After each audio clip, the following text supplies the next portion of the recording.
पनवेल महानगरपालिका क्षेत्रातील खांदा कॉलनी या ठिकाणच्या भागुबाई चांगू ठाकूर लॉ कॉलेजमध्ये आज क्रांतिज्योती सावित्रीबाई फुले यांची जयंती साजरी करण्यात आली।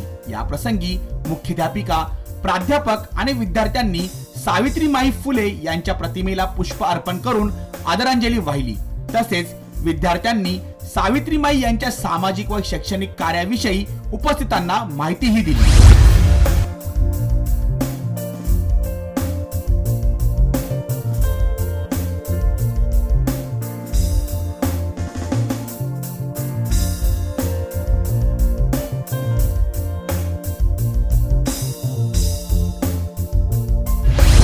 Right to education is basic human right and no one should be deprived of it, क्योंकि शिक्षण ही एक ऐसा आधार है जो समाज के मुख्य प्रवाह में, जो पिछड़े हुए लोग हैं उनको समाज के मुख्य प्रवाह में लाने का काम करता है।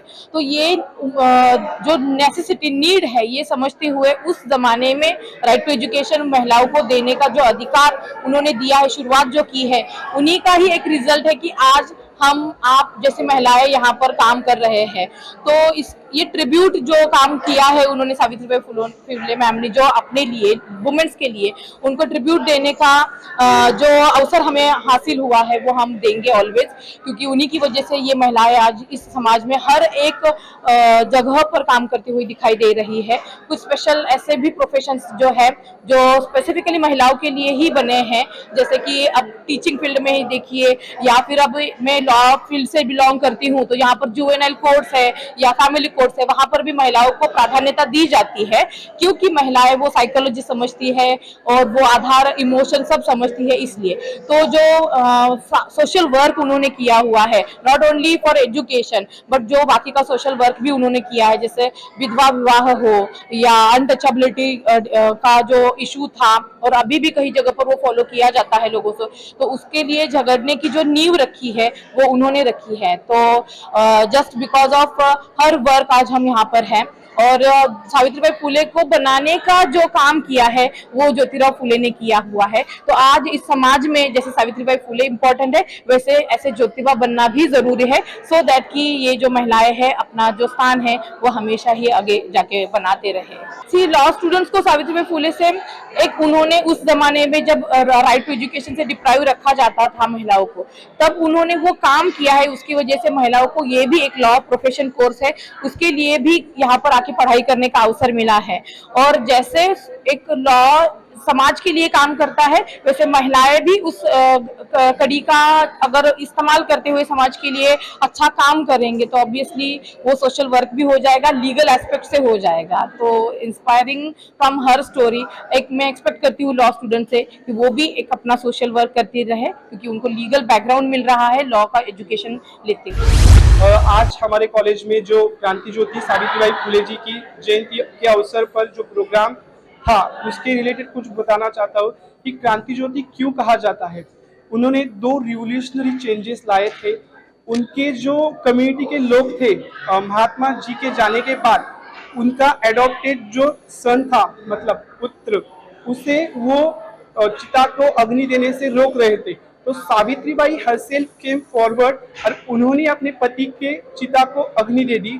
दूसरी एक घटना में कहना चाहता हूँ कि पुणे में जब प्लेग हुआ करता था, प्लेग के दिनों में एक जो बस्ती में एक गायकवाड़ फैमिली थी, उनके वहाँ प्लेग फैला हुआ था। दोनों माता पिता गुजर गए थे। एक छोटा सा नन्हा सा बच्चा अपने झोपड़े में ऐसे ही प्लेग से ग्रसित था, कोई आगे नहीं आया।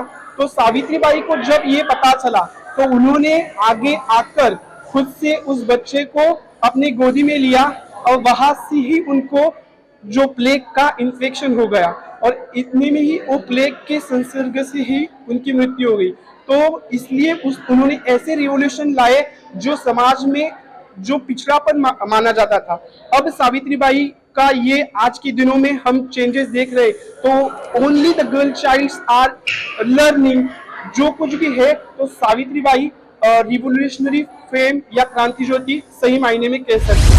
आज आपण सावित्रीबाई फुलेंचा जन्मदिवस साजरा करतोय आणि हा खूपच आनंदाचा क्षण आहे, कारण आम्ही हे हा दिवस साजरा करणं हा म्हणजे आमच्यासाठी कुठल्याही सणापेक्षा वेगळा नाहीये, कारण महिलांना, स्त्रियांना त्यांचे हक्क, मग फक्त शिक्षणाचे हक्क नाहीत, अदर दॅन शिक्षण पण बरेच हक्क त्यांच्यामुळे मिळालेले आहेत. एक बाई शिकली की संपूर्ण समाज शिकतो, हे खरं म्हणजे सावित्रीबाईंना आपल्यापेक्षा सर्वात जास्त चांगलं कळलं होतं आणि म्हणून घराबाहेर पडून शेण आणि दगडधोंडे खाऊन सुद्धा त्यांनी शिक्षणाचं जे व्रत घेतलं होतं ते पूर्णपणे अविरत चालू ठेवलं. आणि फक्त शिक्षण नाही, मी म्हणेन की संपूर्ण सहजीवन असेल ज्योतिबांबरोबरचं, किंवा त्यानंतर प्रत्येक रिफॉर्म मध्ये त्यांच्यासोबत त्यांच्या बरोबरीने उभं राहणं असेल, हे सगळं त्या काळामध्ये एक स्त्री म्हणून फार कठीण काम होतं. ते त्यांनी केलं, हे आपल्यासाठी वाखाणण्याजोगं आणि अगदी म्हणजे त्यांचे ऋण न फेडता येण्यासारखं आहे.